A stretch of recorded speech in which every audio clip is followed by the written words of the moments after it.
niño, de adolescente, nadie, no coden por ahí. Pues todos de una manera dice la Biblia que nos separamos de Dios. Entonces volver al camino, volver a la luz, ¿cierto? Jesús se encargó de venir a enseñarnos el camino al Padre, el camino donde Él quiere que todo salga bien. ¿Cuántos saben que Dios tiene planes de bien y no de mal para nosotros? Los enredos y tal vez como nos desenfocamos a veces en nuestros planes. Estaba pensando en este tiempo de cómo enfocarnos en lo mejor, y me acordé que ¿a cuánto les gusta la fotografía? Levanta la mano los que les gusta la fotografía. Muy bien. Bueno, yo vengo de familia también de fotógrafos. Mi papá, a mi mamá les gustaban la fotografía, y yo en mi casa tengo esta reliquia que es una bendición. ¿Quién sabe qué es esto? Es una cámara de las que anteriormente utilizaban. Me explicaba Cris que aquí están los lentes, y estos lentes son para enfocar. Y entonces con el haz de luz, la luz llega, ¿cierto? Y eso creo que es otro sistema de los que anteriormente tenían. Pero esta ya después siguió, esta es una Olympus. Nuevas generaciones no conocieron las cámaras de rollo, porque las cámaras que conocen hoy en día son digitales. Pero estas camaritas también muy buenas, ¿cierto? Después ya empezaron a salir unas más rapiditas como instantáneas. Pero el tema es que si uno no tiene un lente bueno y si no sabes enfocar, ¿cómo salen las fotos? Borrosas, eso es, borrosas. Entonces, a veces estamos en nuestra vida pensando que todo está ok. Yo merezco todas las bendiciones de Dios, ¿cierto? Es como el niño cuando llega a diciembre y perdió el año, pero quiere todos los regalos. Pero Jesús comienza a enseñarnos, tenía una definición del enfoque en fotografía, y dice: es el proceso mediante el cual se hacen ajustes en la lente para encontrar la máxima resolución, nitidez y contraste. ¿Cuánto les gustaría ver en su futuro o en sus sueños la mejor resolución, la mejor nitidez y el mejor contraste? Y hoy van a ver por la palabra cómo el Señor siempre nos está mostrando el propósito de por qué nos llamó, el propósito de por qué la iglesia, el propósito de por qué venir acá, ¿cierto? ¿Por qué buscar una iglesia? Y anteriormente uno decía, sí, vamos a la iglesia. Ayer tuvimos un tiempo muy bueno con todo el equipo de Sendas, todos los que vamos a estar trabajando por todo lo que tiene que ver en la organización de la iglesia. Y hablábamos y Juanpa decía, no es ir a la iglesia, nosotros somos la iglesia. Entonces, cuando yo soy la iglesia, pues Dios tiene algo preparado específicamente para mí. Y en Juan capítulo 15, versículo 1 y 2, dice la palabra: yo soy, dice Jesús allí, yo soy la vid verdadera y mi Padre es el labrador. ¿Quién es la vid verdadera? Jesús. Y el Padre el labrador. Todo pámpano que en mí no lleva fruto lo quitará. Pero dice: y todo aquel que lleva fruto lo limpiará. ¿Para qué? Para que lleve más fruto. Entonces hemos entendido como iglesia que el Señor quiere un tiempo de cambio, que es lo que hemos venido haciendo, ¿no? Lo primero, lo mejor para el Señor, ¿cierto? ¿Cuál es nuestra situación? Si vamos de afán, pues vamos despacio. Esos son los títulos. Y hoy lo hemos llamado No pierdas tu foco. Y lo que quiere decir es que necesitamos tal vez renovarnos. Tal vez ese pensamiento, como estaba diciendo, si tú no renuevas tu pensamiento, tú vas a creer que realmente el estar en Dios, las promesas de Dios, tus sueños no van a llegar a ti. Entonces, este año lo hemos llamado año de la transformación, y hemos dicho transformados para transformar. Yo no puedo guiar, ¿cierto?, a alguien si no sé para dónde voy, pero quiero tener la mejor foto. No va a pasar si no sé utilizar un lente, una cámara, si no sé cómo Dios me está hablando en la palabra, si yo no sé para qué la oración, si yo no sé para qué la iglesia? Hay muchas cosas, porque claramente nuestra necesidad siempre va a estar dada a pedir, ¿cierto? Nuestra situación es siempre pedir. Pero Dios nos está enseñando algo diferente. No podemos pensar que ya lo hicimos todo y que tendremos el mejor fruto. ¿Qué dice Jesús? Que nos va a ¿qué? Diga conmigo, me va a limpiar, me va a renovar. ¿Para qué? Para que yo lleve ¿qué? Mucho más fruto. O sea, si tu vida ha sido fructífera, si tu vida ha sido una bendición, lo que Dios te está diciendo es que ahora te va a dar mucho más fruto. Pero que necesitas ser transformado en tu corazón. Estábamos viendo la misión de la iglesia y habla de desarrollar el carácter de Jesús, ¿cierto? A cada uno de nosotros en nuestro corazón. Dice, desarrollen el carácter de Jesús, ¿cierto? ¿A través de qué? Del estudio de la palabra, de la adoración, el discipulado y el servicio. No sé si lo tengamos bajo el poder del Espíritu Santo, para que compartamos realmente qué influencia yo tengo en mi mente, qué influencia yo tengo en mi caminar con Dios. Porque si Dios está conmigo y yo tengo esa fe, tengo esa convicción, si yo veo que Dios está transformando mis pensamientos, yo creo que puedo decir que podré ser más próspero que lo que era antes. Nuestra vida se estanca a veces porque no vimos más allá que eso. Tal vez Dios entró en un proceso de decirnos, ahora quiero que vayas a otro lado. Le pasó al pueblo de Israel cuando Moisés, que era su líder, fallece, ¿cierto? Pero dice la palabra, y está en Josué, ustedes pueden mirar, Moisés, después de haberles guiado, ¿cierto?, a pasar el mar, dice que Josué está allí, que es su líder. Y en el Antiguo Testamento uno puede ver que el luto o el dolor por una persona era 30 días. 30 días que estaban en el luto. Así que una vez muere Moisés, Dios a los 30 días llama a Josué y le dice, ahora necesito que tú te levantes. Una misión, un propósito. ¿Cómo lo va a hacer? Pues él tenía claramente su foco. ¿Y en quién estaba su foco? En Dios, en el propósito que Dios tenía en su corazón. Así que como una cámara, ¿cierto? Hoy en día podemos desenfocarnos en nuestra vida con Dios. Estábamos alabando al Señor y tocamos Hebreos 12:2, que dice, puestos los ojos ¿en quién? En Jesús, el autor y consumador de la fe, el cual por el gozo puesto delante de él sufrió la cruz, menospreciando el oprobio, y se sentó a la diestra del trono de Dios. ¿Cómo estamos seguros que estamos enfocados en nuestro caminar, en hacer la voluntad de Dios? ¿Cómo estamos seguros que estamos guiando a nuestra familia para lo mejor? Y aquí es donde Dios quiere transformarnos, tal vez hacer un acto en el camino y mirar cómo Él quiere ayudarnos a entender cuáles son las batallas que tenemos que pelear. Porque si yo no sé contra qué estoy peleando, aunque la palabra dice que no tenemos lucha contra sangre ni carne, o sea, no contra personas, sino con principados y potestades. Pero claramente yo no le voy a decir, bueno, diablo, venga, nos enfrentamos. La palabra sencilla, cuando yo conozco la instrucción de Dios, voy a entender que sus estrategias son mejores que las mías. Esta semana estábamos orando por un caso de una familia y yo los llevaba a Segunda de Crónicas capítulo 20, que dice que venía un ejército contra Josafat, para los que lo quieran leer. Y Josafat dice al pueblo, vamos a orar y vamos a ayunar. ¿Y cuál fue la estrategia que le dio Josafat, que le dio el Señor a Josafat? Después de orar, de buscar su dirección, de entender que si ese gigante venía, ¿cierto?, ese ejército venía contra ellos. ¿Sabes cuál fue la estrategia que le dio el Señor? Envía al equipo de alabanza que vaya adelante. ¿Cuál alabanza? No, manden a los guerreros, mándenlo ¿cierto?, con metralleta. No, el Señor le dijo, manden al equipo de alabanza. ¿Cuántas veces tú puedes pensar que con tu alabanza tú comienzas a ganar las batallas?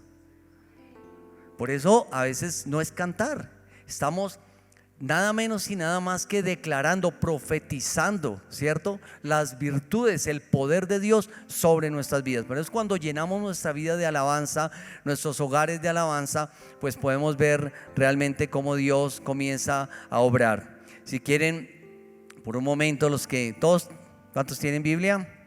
Ahí, Segunda de Crónicas. Vamos a mirar en Segunda de Crónicas capítulo 20, porque quiero leértelo para que lo tengas ahí claro.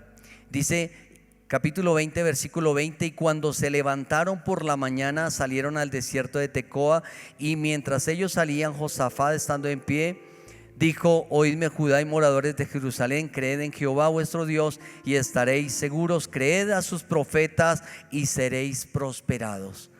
Es la palabra que Dios empieza a darte aquí en la iglesia. Es la palabra que Dios comienza a darte en tu tiempo con Dios. Dice: creed en Jehová vuestro Dios y estaréis seguros. Dice: y ha habido consejo con el pueblo, puso a algunos que cantasen y alabasen a Jehová vestidos de ornamentos sagrados, mientras salía la gente armada, y dijesen: glorificad a Jehová, porque su misericordia es para siempre. Y cuando comenzaron a entonar cánticos de alabanza, Jehová puso contra los hijos de Amón y de Moab y del monte de Seir las emboscadas de ellos mismos que venían contra Judá, y se mataron los unos a los otros. ¿Cuántos creen que cuando alabamos a Dios estamos ganando batallas? Porque el Señor pone confusión aún en aquellos que están en contra tuya, aún en aquellos enemigos que tú no los ves, pero que quieren destruir el propósito de Dios en tu vida. El tema es cómo estamos enfocando nuestro día a día con Dios, nuestra vida con Dios. Y yo veo muchas historias donde aparentemente Dios en cierta manera es como guiar al pueblo que pusieran toda su confianza en Él, que no se apartaran en ningún momento. Hoy es fácil apartarse de Dios. Hoy es fácil creer a muchas cosas. Otra historia interesante está en el libro de Números, en el Antiguo Testamento, cuando ustedes saben que está la misión de los 2 espías, y Moisés dice: el Señor envía 2 espías que vayan y miren la tierra prometida. Números capítulo 13. Y cuando dice que después de recorrer la tierra 40 días, capítulo 13 versículo 26 dice: y anduvieron y vinieron a Moisés y a Aarón y a toda la congregación de los hijos de Israel en el desierto de Parán de Cades, y dieron la información a ellos, a toda la congregación, y les mostraron el fruto de la tierra. Entonces ellos fueron, vieron que era una tierra próspera, que fluía leche y miel. Cuando uno entiende leche y miel, ¿qué es? Todas las bendiciones que tú anhelas en tu corazón, para ti y para tus generaciones. Pero cuando uno mira cuál fue el informe de 10 de ellos, en el versículo 32 dice: y hablaron mal entre los hijos de Israel de la tierra que habían reconocido. Estaban desenfocados, diciendo: la tierra por donde pasamos para recogerla es tierra que traga a sus moradores, y todo el pueblo que vimos en medio de ella son hombres grandes, de grande estatura. También vimos allí gigantes, hijos de Anac, raza de gigantes, y éramos nosotros a nuestro parecer como langostas, y así les parecía a ellos. ¿Cómo podemos tener un año más próspero si todavía estamos viendo gigantes, si nuestra fe es pequeña? Estamos desenfocados. ¿En dónde tenían ellos su lente? En lo malo. No tenían fe. Creían que con lo mismo eran lo más grande. Era gente, cierto, eran príncipes. Los que mandaron no era cualquiera que no conocieran el poder o la palabra de Dios. Sin embargo, su fe estaba desenfocada. No estaba enfocada. Ahora, de estos 12, solo 2 tenían su foco en Dios, que fue Caleb y Josué. Y ahí en el capítulo 14 versículos 7 y 9 dice: y hablaron a toda la congregación de los hijos de Israel diciendo: la tierra por donde pasamos para reconocerla es tierra en gran manera buena. Si Jehová se agradare de nosotros, Él nos llevará a esta tierra y nos la entregará, tierra que fluye leche y miel. Por tanto, no seáis rebeldes contra Jehová, ni temáis al pueblo de esta tierra, porque nosotros los comeremos como pan. Su amparo se ha apartado de ellos, dice, y con nosotros está Jehová, no temáis. ¿Cuál es la tierra prometida? Esas promesas que Dios tiene para ti. Pero la pregunta es, el pueblo de Israel salió de Egipto. Egipto lo que tipifica es el mundo, ¿cierto? Iban por el desierto y vieron a Dios en el desierto. ¿Cuántos hemos estado en el desierto? Levanto mis manos, mis pies. Yo he estado en el desierto, no sé, no veo nada, no veo propósito. Como que todo, Señor, ¿dónde estás? Te escondiste de mí. Pero cuando viene el Señor, qué interesante, ¿por qué los gigantes estaban en la tierra prometida? Tenía que estar en Egipto. El mundo es el enemigo. ¿Sabes? Cuando tú miras en tu fe, ¿quién no quiere que tú creas? Tú dices, los gigantes están en mi fe, están amenazando, quieren destruir mi confianza en Dios, lo que soy yo, un hijo de Dios. ¿Cuáles son los gigantes tal vez que tú tienes que derribar? Cuando uno no tiene ni la fe, ni siquiera la iglesia es importante. ¿Para qué? Ir otro mensaje más. ¿Y mi vida? ¿Dónde está mi foco? No veo. ¿Dónde están esas promesas? Pero Caleb y Josué tenían claramente en su corazón que Dios estaba mirando qué fe tenían ellos para seguir caminando hacia la tierra prometida. Y esto nos lleva, y por eso, a entender un poco qué es la iglesia. La iglesia significa los llamados. ¿Por quién? Por Jesús. Dile a que tienes a tu lado, tú has sido llamado a la iglesia. Tú has sido llamado a la iglesia para crecer en ese amor y en esa fe en Jesucristo, ¿no? Por eso, determinar ¿qué es la iglesia para Jesús? En Efesios 1, 22, 23 dice, y Jesús sometió todas las cosas bajo sus pies y la dio por cabeza sobre todas las cosas a la iglesia, la cual es su cuerpo, la plenitud de aquel que lo llena todo en todo. Porque la iglesia definitivamente somos todos nosotros, y es el lugar donde Dios permite que crezcamos en esa gracia. A veces uno siente como de verdad el enemigo ataca a los hijos de Dios para que no se congreguen, porque tal vez los gigantes los pone precisamente ahí en la fe. Hoy es muy fácil, ¿cierto?, que nosotros nos debilitemos y en nuestras batallas ni siquiera sepamos cómo es que vamos a enfrentarlas. Pero Jesús dijo, yo los voy a limpiar, es decir, los voy a renovar para que ustedes sean mucho más productivos en este tiempo. Y yo creo que tú has sido llamado para ser mucho más productivo de lo que hasta aquí tú has sido. Entonces, tengo 3 cosas que quiero compartirte que son importantes para que lo puedas lograr. Y yo creo que en esto vas a identificar fácilmente tal vez esos gigantes donde puedan estar. El primer punto es, no nos podemos quedar en el pasado. ¿No nos podemos quedar dónde? En el pasado. Dile que tienes a tu lado, no te puedes quedar en el pasado. Filipenses capítulo 3 versículo 13 dice el apóstol Pablo, hermanos, yo mismo no pretendo ya haberlo ya alcanzado, pero una cosa hago. ¿Qué hago? Olvidando ciertamente lo que quedó atrás. ¿Y qué hago? Me extiendo a lo que está adelante, prosigo a la meta, al premio del supremo llamamiento de Dios en Cristo Jesús. Esos pensamientos, esas situaciones no nos deja estar enfocados realmente en lo que Dios tiene. Las decisiones que no tomamos, los errores que tal vez cometimos, tenemos que enfrentarlos. Las situaciones que nos afectaron tal vez aún desde pequeños, que sacamos con lamentarnos, ya no sacamos nada. Es que entregarle eso al Señor y enfocarme en la bendición que Él tiene en la tierra prometida. ¿Cuántos quieren ver la tierra prometida? Es lo que Dios nos está llevando a hacer. No podemos aferrar a una parte de la vida sin querer dejarla atrás y querer avanzar hacia lo mejor. No puede ser. Tenemos que mirar, decir, Señor, límpiame. Es decir, te dejo atrás toda mi situación. Lo que no hice, ya para qué me echo culpas. No, me levanto, Señor.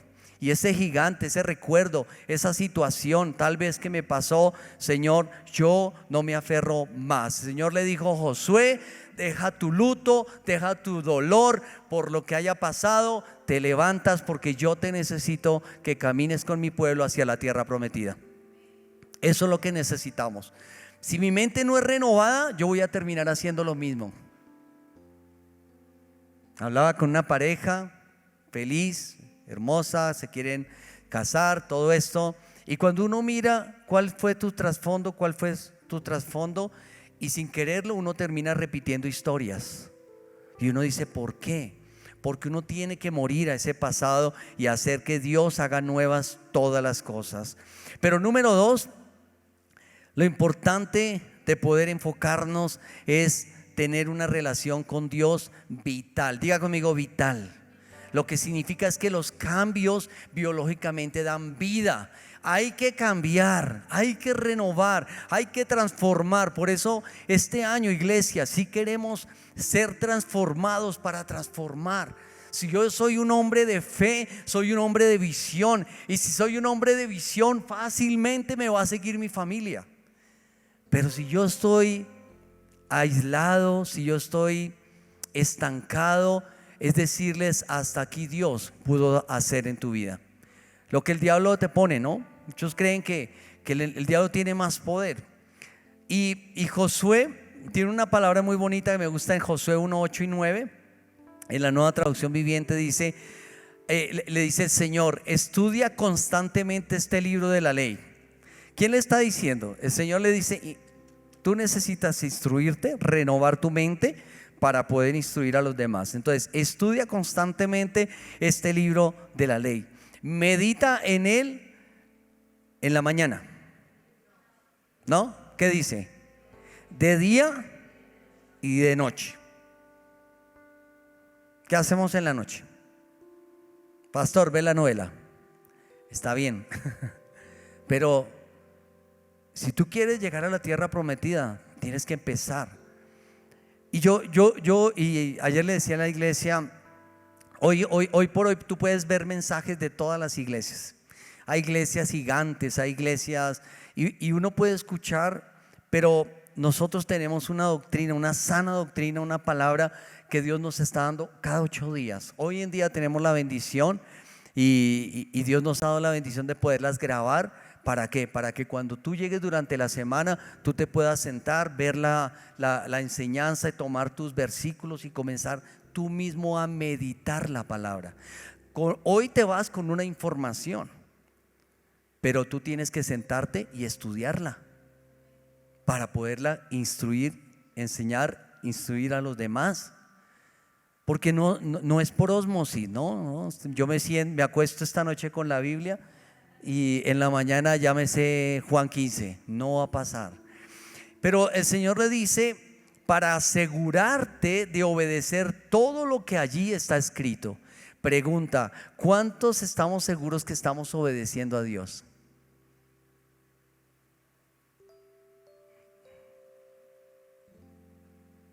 Porque yo soy hijo, pero si soy un hijo que no obedece, pues a ver, la tierra prometida, Señor, la prosperidad, tú me vas a dar. Y el Señor le dice: sí, pero necesito primero que mires tus gigantes, lo que te impide realmente crecer en la fe. Y le dice: solamente entonces prosperarás y te irá bien en todo lo que hagas. Mi mandato es: sé fuerte y valiente, no tengas miedo ni te desanimes, porque el Señor tu Dios estará contigo donde quiera que tú vayas. Y así haya gigantes, tú no le vas a tener miedo, y así estés por donde tú estés, esos gigantes tú los ves como derrotados en tu vida. ¿Por qué? Porque el meditar en la palabra es lo que Dios te habla todas las mañanas a ti. Tú recibes la palabra. Tú ves una prédica, lo que el Señor reveló es la palabra. Tú ves una enseñanza, lo que el Señor reveló es esa palabra. Tú cantas una canción, lo que el Señor le reveló esa canción al salmista o a la persona que la compuso. Pero ¿dónde está el fruto de tu meditación en Dios? Yo tengo retos este año, por ejemplo, y quiero que oren mucho por nosotros porque queremos desarrollar todos nuestros materiales de aquí de la iglesia.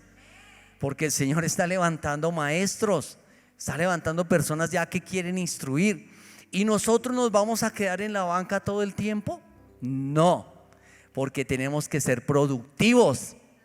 No hay nadie que Dios haya puesto dones y talentos para que no produzca lo que Él quiere que producir. Desde el comienzo Dios colocó una semilla que da vida, una semilla de cambio.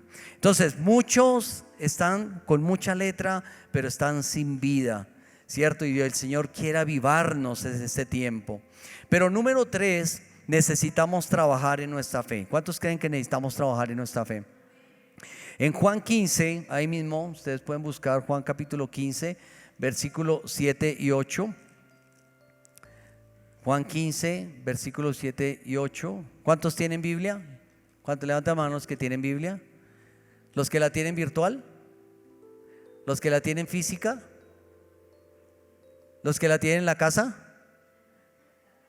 ¿Abierta en el Salmo 91? No, mentira. No, vea, eso es como todo. Yo creo que el piloto, ¿no? ¿Dónde está Andretti? No está, bueno. Los pilotos imagino que tienen que llevar su guía, ¿cierto? Y es tremendo porque tienen que saber para dónde direccionar. No se la sabe uno todos. Mire, no hay otra forma sino es con la guía de Dios, para que tú guíes a tu familia, para que tú mismo vayas seguro. Entonces, Juan 15, versículos 7 y 8, dice Señor allí, si permanecéis en mí y mis palabras permanecen en vosotros, pedid algunas cosas. ¿Sí? ¿Dice la Biblia? ¿No? ¿Qué dice? Ahora, ¿cuántos han pedido algo y no se les ha dado? No han resultado, no ha llegado la bendición. Cuesta no perder el foco, mi mirada en Jesús. Cuesta meditar en Él y avivar mi relación con Él. ¿Quién es Jesús para ti? ¿Un profeta más? ¿Un maestro? ¿O tu maestro? Cuando uno habla de los discípulos, es interesante que otro cambio que queremos este año es que ya no seamos solamente los llamados para estar en una silla, sino como Jesús dice que los llamó. Cuando ustedes miran Marcos capítulo 1, empieza a decir, y el Señor llamó a Simón y llamó a Juan, y los llamó, y los dos eran hermanos. Llamó familias y los discipuló. Y después llamó a Jacobo, ¿cierto? Y al hermano. Ustedes están ahí, no me acuerdo cómo se llama el hermano, Marcos capítulo 1. Pero me llama la atención, mira, primero llamó a Simón y a Andrés, ¿sí? ¿Dónde está Andrés? No está. Después llamó a ¿quién? A Jacobo y a Juan. Eran hermanos. Y dice que dejaron a su papá con las redes allá en la barca y ellos se fueron y siguieron a Jesús. Pero estos discípulos, después de 3 años, no fueron los mismos. Eran hombres con foco en su vida. Sabían para dónde iban. Crecieron en una fe sobrenatural. No una fe natural, la lucha todo el tiempo. ¿Y cómo estás? Ahí voy. ¿Y qué tal? No, solo problemas. No, solo cargas. No, qué vida. Y están en medio del mar y el Señor les dice, voy a dormir un ratico. Y ellos desesperados, Jesús, nos vamos a morir, esta barca se va a hundir. ¿Dónde está su fe? No trabajaron en la fe. Dios te trajo a este lugar para trabajar tu fe. Y si tú tienes tanto de Dios, ¿por qué no enseñarle a otra persona? ¿Cuál es el sentido de estar todo, de recibir mensajes de la palabra? Si me parecen chéveres de ley, uy, qué palabra tan bonita, pastor. Se la va a compartir a un amigo, a mi amiga, a mi hermano, a mi tía, a mi empleado, no sé, a alguien tengo que compartir, porque yo voy a crecer más. Y estamos diciendo que este año intencionalmente es lo que vamos a ver todo febrero, para que no te lo vas a perder. ¿Cómo va a ser nuestro curso de trabajo de crecer en la fe este año? Dile que tienes a tu lado, no te vas a perder la palabra de febrero. Por favor, colócala en tu agenda. Vamos a tener la exposición. Pero ¿cómo doy fruto si no doy muestras de ese fruto? Cuando ustedes miran la vid está la rama, está el tallo, está una rama y de la rama salen otras ramitas. ¿Se han visto? ¿Por qué? Porque del fruto se multiplica. La estrategia de multiplicación de Dios, ¿sabe cómo se llama? Discipulado. Y discipular significa ser igual a. Los discípulos los conocían era porque eran iguales a Jesús. Tú te pareces a Jesús porque tú eres un discípulo de Jesús.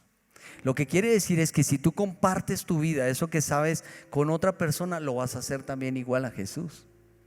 Imitador de Jesús. Pablo decía: imíteme a mí como yo imito a Jesús. ¿Cuánto le dirían a su amigo: imíteme a mí? Porque tenemos que llegar a eso. Si somos iglesia, tenemos que llegar a crecer en tal manera que una mujer te siga porque tú te pareces a Jesús. Tu amiga te busque porque tú te pareces a Jesús. O sea, no somos iglesia porque sí. Somos los llamados, ¿cierto? Estábamos diciendo en algún momento, porque entendimos que nuestro foco es Jesucristo.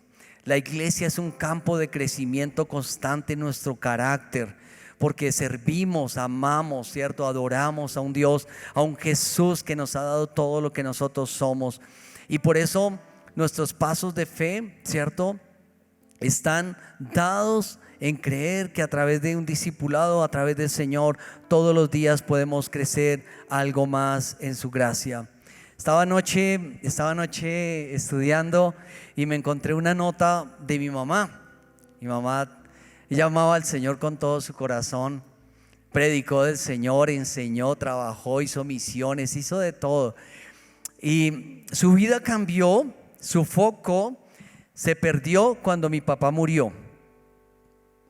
Mi papá fallece 3 años después de pensión y fue el hombre maravilloso que amó al Señor, porque a veces pensamos que la vida la vamos a tener todo, ¿no? Todo. Pero ¿qué pasará si algo cambiara en tu vida en este momento? No, ¿cómo podemos saber eso?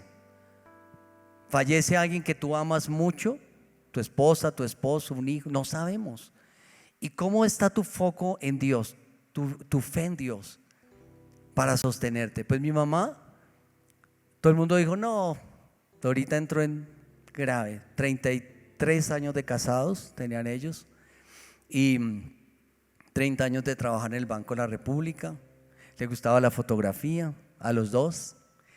Pero mi mamá empieza a enfocarse, a poner sus ojos en Jesús, a enamorarse y empieza a leer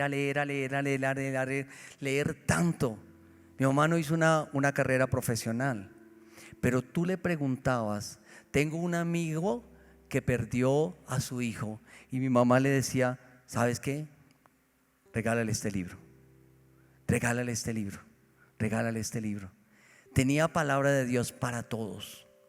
¿En qué se dedicó? Su enfoque de su vida no era su esposo, ya nosotros nos casamos, tampoco eran los hijos, sino fue su amor por Dios.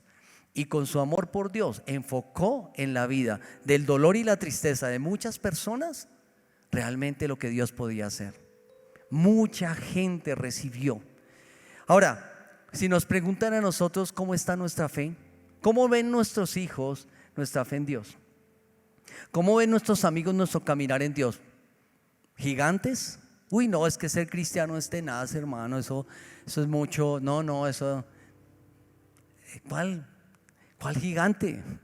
Gigante está vencido hace mucho tiempo. El problema está en que no he renovado mi corazón.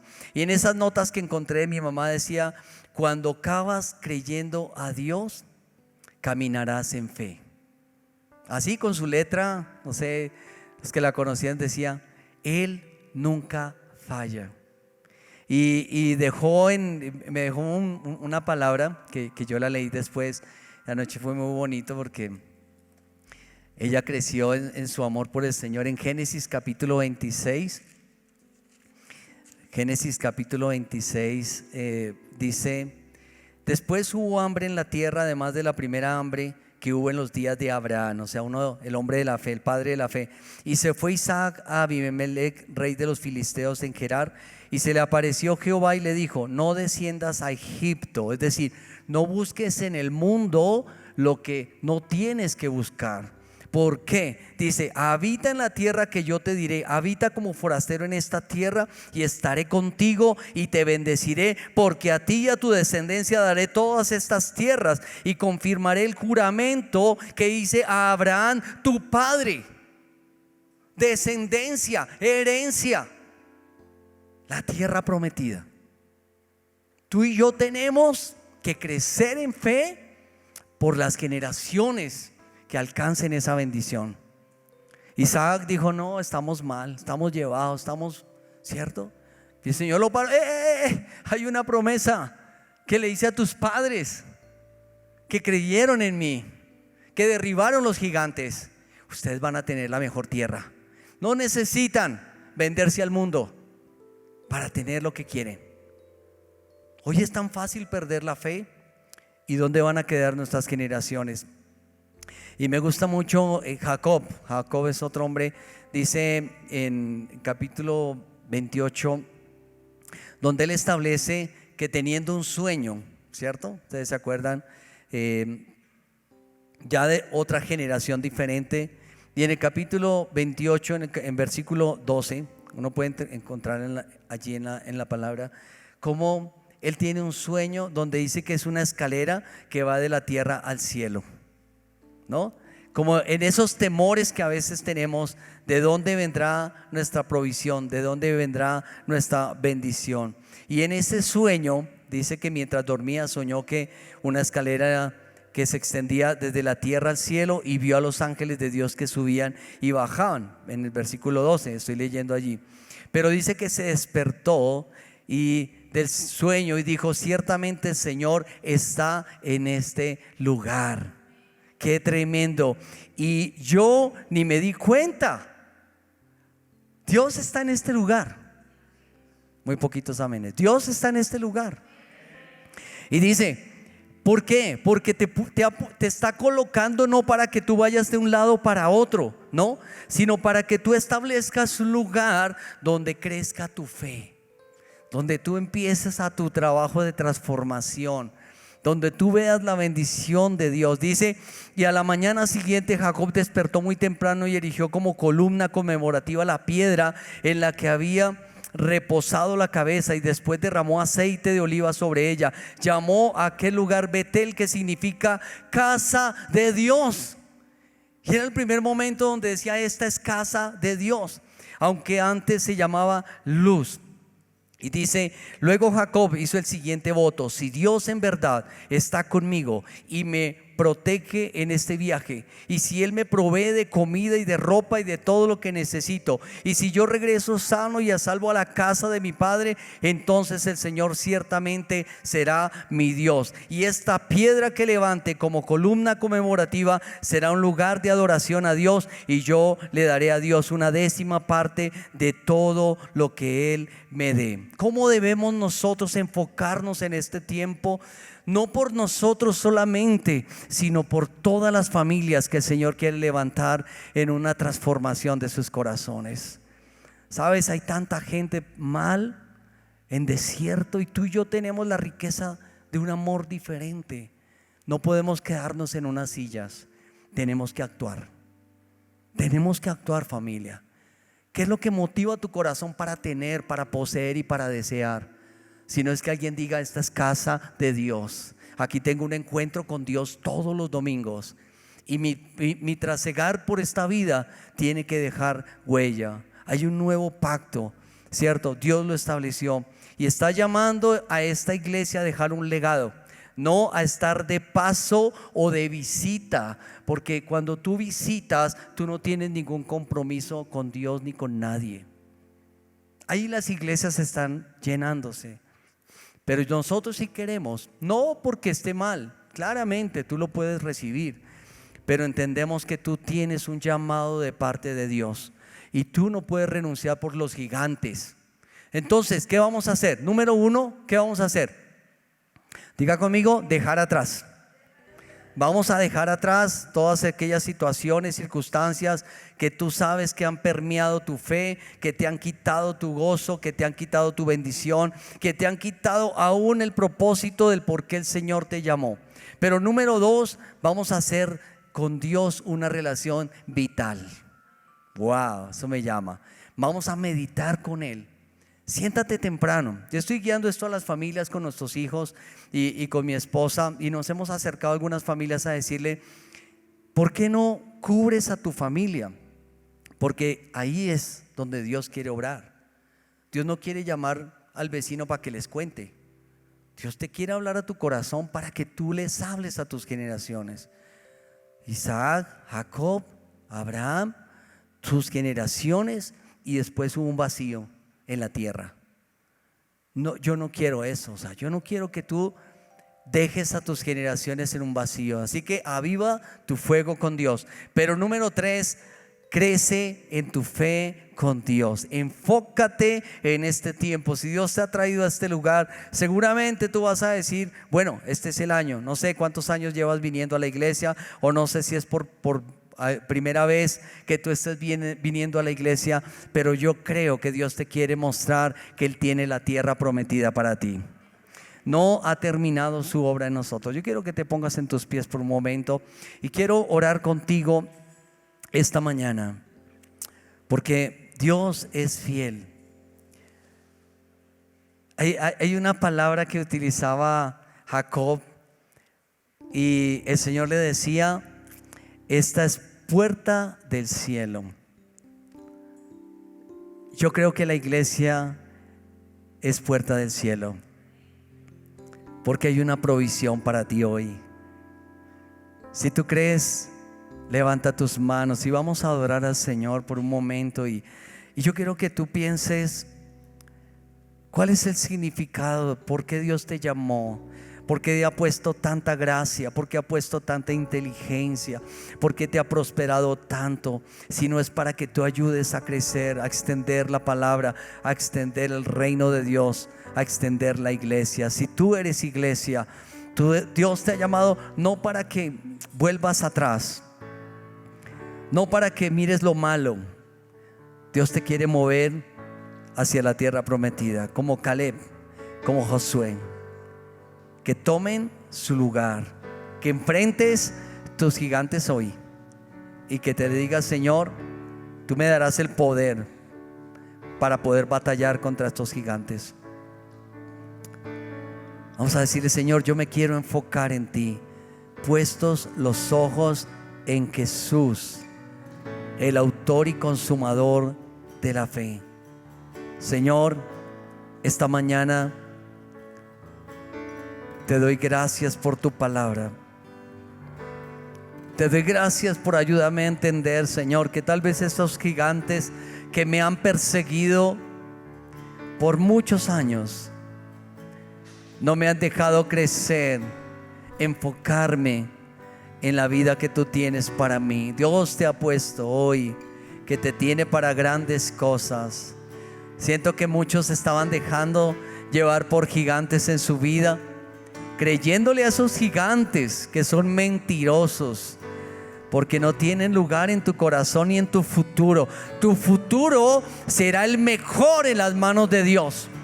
El futuro de tu familia será próspero en las manos del Señor, porque tú vas a avanzar en una relación real y vas a permitir que el Señor renueve tu pensamiento, transforme tu corazón y tu carácter, porque ahí el Señor quiere apuntarle en este tiempo, este año 2023, tiempo de transformación. Mi carácter sujeto a su voluntad, sujeto a su señorío. Tú vas por encima de mí, yo no estoy por encima de ti, Señor. Tú estás en control de mi vida, y yo lo único que quiero, Señor, es hacer tu voluntad. ¿Por qué no le dices: Señor, yo quiero hacer tu voluntad? Y vamos a adorarle en esta mañana y a darle gracias.